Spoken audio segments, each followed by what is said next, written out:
Welcome to WOW, the Woman of the Week podcast series by PharmaVoice. This episode was made possible by a sponsorship from Advanced Clinical. For more information on Advanced Clinical, please visit advancedclinical.com.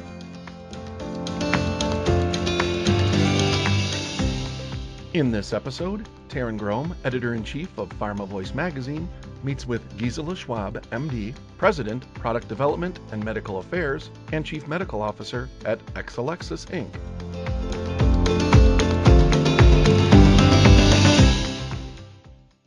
Gisela, welcome to the PharmaVoice WOW podcast program. Well, thank you for having me.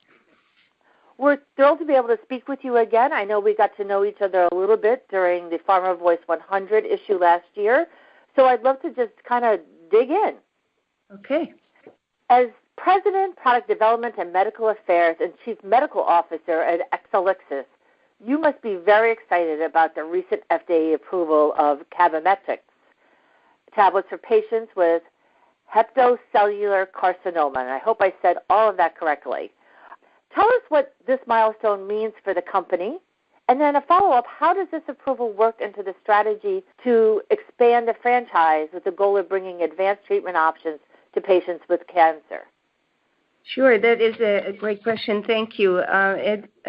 Certainly this approval in hepatocellular cancer in patients who have previously received sorafenib is a very exciting and important validating data point for cabozantinib, our lead compound, or Cabometyx. And really it has shown that the compound can make a difference for patients with cancer. It is now the fourth regulatory approval for the molecule, cabozantinib. It has been approved in a couple of indications for renal cell cancer, first and second line, also thyroid cancer, and now for hepatocellular cancer. So we're very excited about that.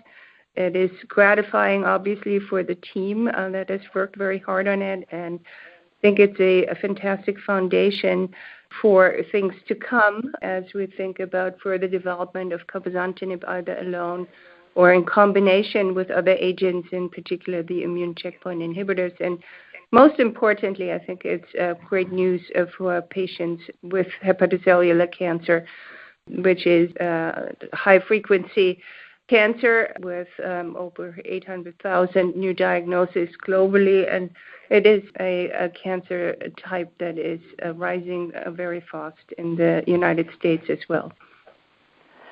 So can you talk about some of those future developments, and what are the plans for the franchise? So cabozantinib has shown activity across the spectrum of tumor types with the approvals that I just mentioned in 4 different cancer types. And we've seen single-agent activity also in a variety of other cancer types. And so we have certainly data to build on. Further development with cabozantinib as a single agent. We're doing so with a phase 3 study in differentiated thyroid cancer, where we've seen good early phase data. And we have also seen good cooperative activity in early phase evaluation with checkpoint inhibitors, and there's good rationale to pursue that. So we have begun to do so and started an additional study in hepatocellular cancer in combination with the checkpoint inhibitor atezolizumab, and we are planning on starting additional studies throughout the year. Well, that's very exciting, and I want to wish you and your team continued great success on this important work you're doing to address all these different types of cancers. Really such needed therapies. So congratulations. Thank you. Just switching tracks a little bit, you are one of the few women sitting in a chief medical officer role of a major company. What was your journey like to get where you are? So that's a long question, or a question potentially teeing up a longer answer. But just to summarize it, I think looking back, my career has been driven by, I think, the desire to learn and stretch myself and to expand my knowledge base and make a difference for cancer patients. And really, it has been a journey to learn and get the best education I could, and then also responding to opportunities that arose along the way and that may have meant geographic relocation or even change and working in a new culture and new environment. And I can maybe provide a couple of examples going back quite a bit. Even in high school, I was interested in particular in biology and chemistry. And with that, I went to medical school. In early rotations, I sought already then the opportunity to learn more in oncology and hematology, which I found fascinating, and given the need for therapies. And so I went, for instance, to Toronto for a rotation to learn more in a different environment and culture. And then later on, I had the good fortune to the NCI on a fellowship from the German Cancer Foundation. In this postdoctoral fellowship at the NCI, I was able to meet and get to know a lot of young scientists and physicians who were there from all over the world on similar assignments. And it was really a great learning experience in that respect to work together with people from various parts of the world in a very stimulating environment and to be exposed to an array really of the leaders of the world in science and medicine coming through and giving grand rounds at the NCI. So that is I think was a very impactful experience in my career. It sort of opened up the ability to work with a variety of people in different labs and different opportunities that arose. And that experience, together with my clinical experience, I'm a hematologist and oncologist by training, and that with the research experience, I think, led me ultimately in search of contributing more to the development of cancer therapies. That led me to join industry after some years in research and also a good number of years in clinical practice. And I did so joining Amgen at first in Europe, in Germany, and later in France. And then I was asked and invited to come out to Thousand Oaks, to the headquarters, to lead a development program for Neulasta, what became later on Neulasta, so pegylated filgrastim. I think this was a very, very exciting time to learn how to operate in the industry and lead the development program of a compound in a very supportive environment and with the ability to learn a lot of things that physicians in training don't necessarily learn, such as the regulatory requirements of drug development. And so I very much feel that contributed to growth and learning. And I think what it also did is it helped me realize really how important it is in product development to work with a very multifaceted, if you will, or a team made up of people who come from different backgrounds and with different expertise to resolve issues that arise along the way of product development. And it really made me appreciate the strength and the abilities of a multidisciplinary team that can achieve so much more than any individual alone. So that experience, I think, is a very important one in my further career when I joined Upgenix as the Chief Medical Officer and Senior Vice President for development, with the mission really in its very small biotech company to build a development group and at the same time drive forward the development of new antibody therapeutics, which was a very exciting time in the late 90s, early 2000.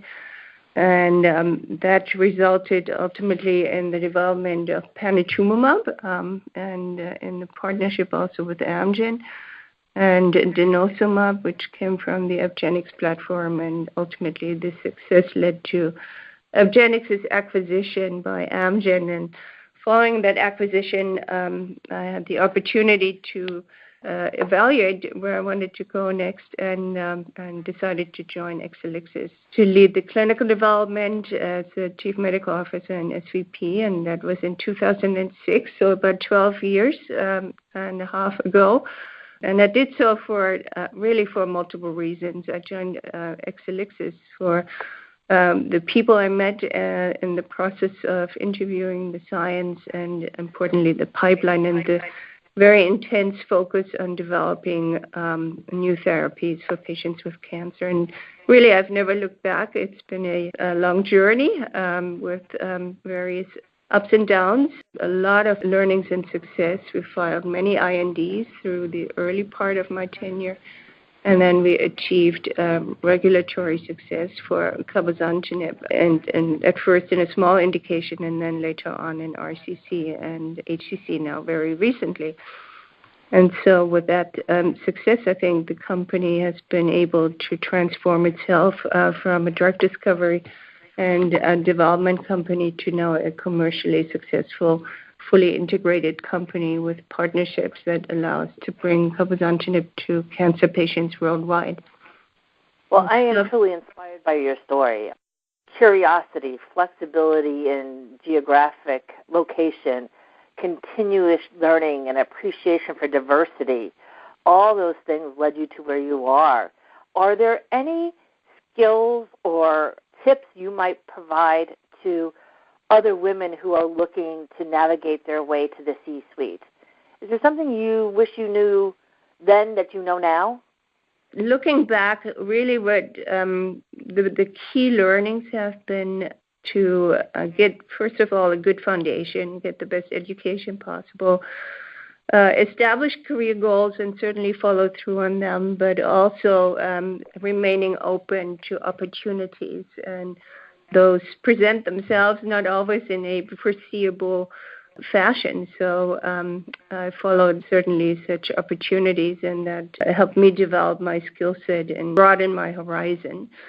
And I think importantly in this area of work, that is product development, as I said a little bit earlier, I think it is really important to appreciate how complicated this is, and that a multidisciplinary team, different ideas and creativity are very important. So I think the ability to collaborate and communicate is really critical, and to have best problem-solving skills, I guess, if you will, to advance a product. And lastly, I would say it's important to realize that this is a field where failure is more common than success, because many product candidates fail along the way of development, and there's a high degree of attrition.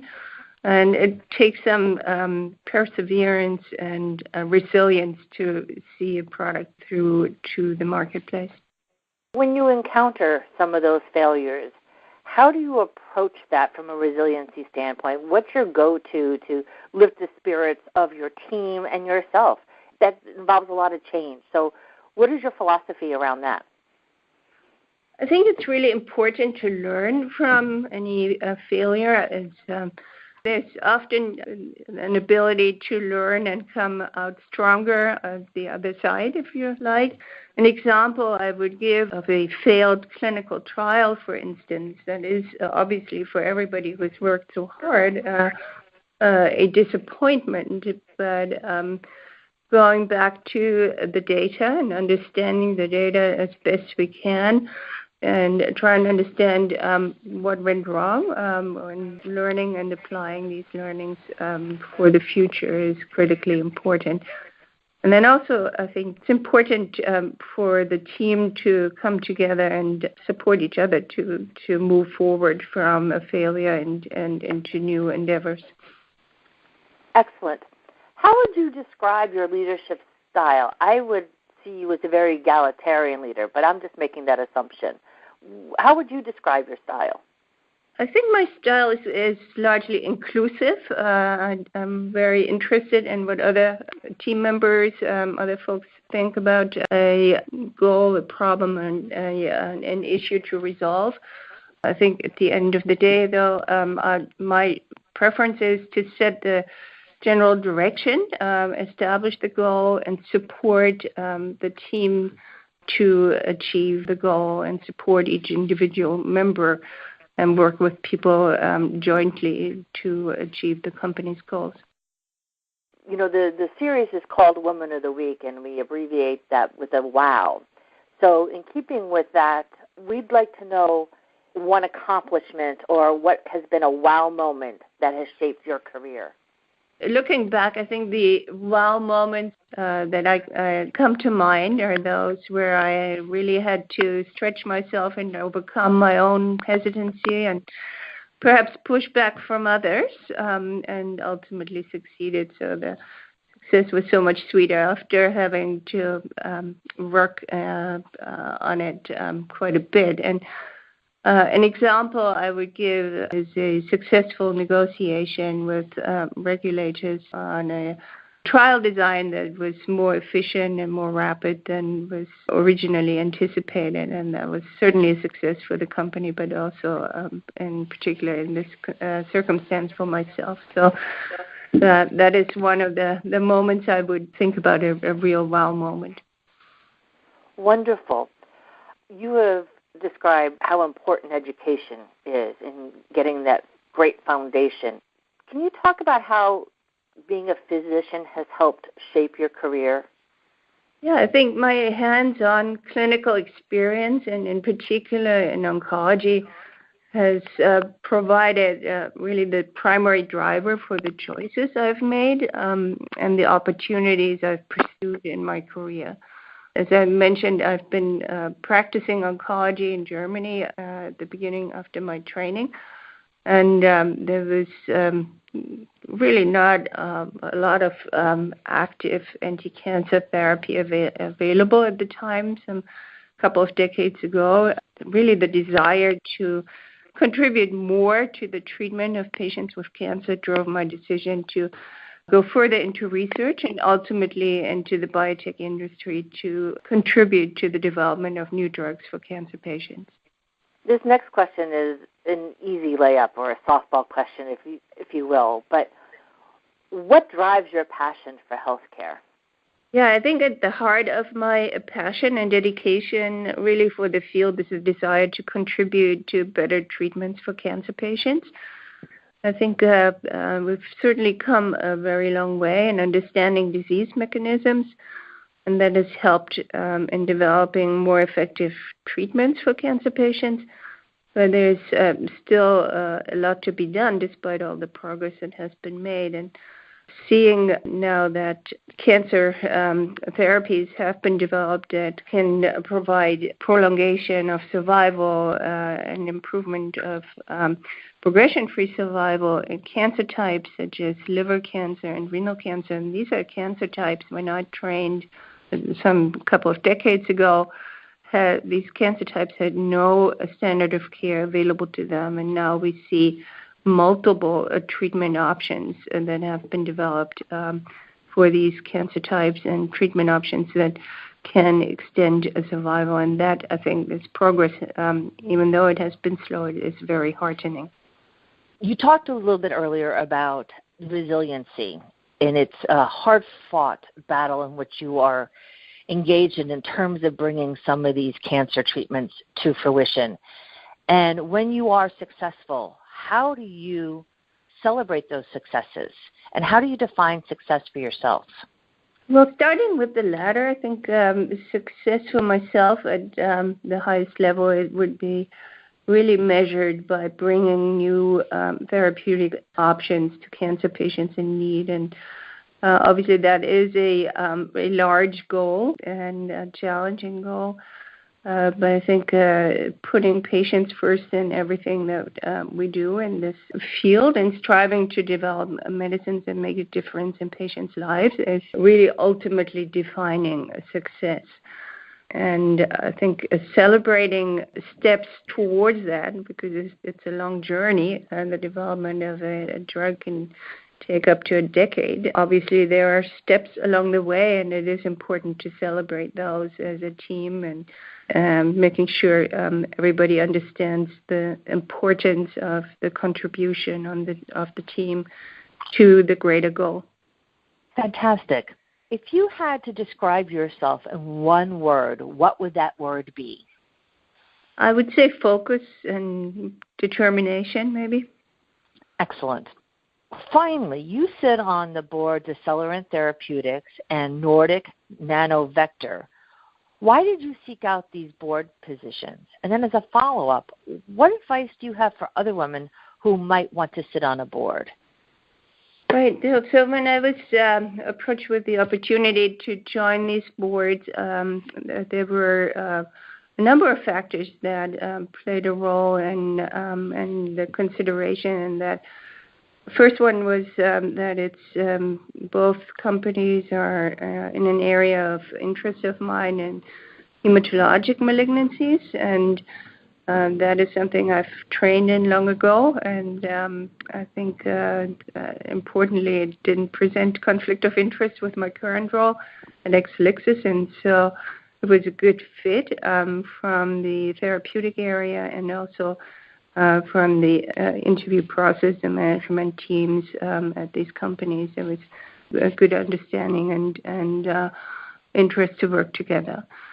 In terms of the advice for other women who may want to sit on boards, I think it is important, obviously, to realize that women are still underrepresented on board of director roles, and I think it's important that women are seeking the visibility and the mentorship and the sponsorship within their companies, but also outside, to be given the opportunity to rise to the leadership and board roles they desire. And I think it's also important for women to step up to the opportunities and seek the visibility that sometimes is perhaps lacking, because women, when you look at conferences, investor conferences, or otherwise, are still the minority in speaking engagements, and getting the visibility is a little bit harder sometimes, it seems, than it is for the male counterparts. I agree. I think we can just look at this last year's J.P. Morgan conference as a perfect example of that. Those panels were chock full of men, and there were very few women represented. Agreed. And what are some of the things that we can do as women to change that? In my opinion, it's really stepping out and stretching ourselves, taking opportunities as they arise, seeking out opportunities, but also listening to each other and supporting each other, identifying such opportunities, and seeking out mentorship and sponsorship within the companies, but also outside the company, that one may be working in order to achieve the visibility and the opportunity to identify such opportunities. Wonderful. Well, thank you so much for spending some time with me for our WOW podcast series. It's been a delight speaking with you. Well, thank you for having me. I certainly enjoyed it. Thank you for listening to this episode of WOW, the Woman of the Week podcast series. And thanks again to Advanced Clinical for sponsoring this program. For more information on Advanced Clinical, please visit advancedclinical.com. We also encourage you to listen to additional episodes at pharmavoice.com/wow. This 2019 program is copyrighted by PharmaLinks LLC.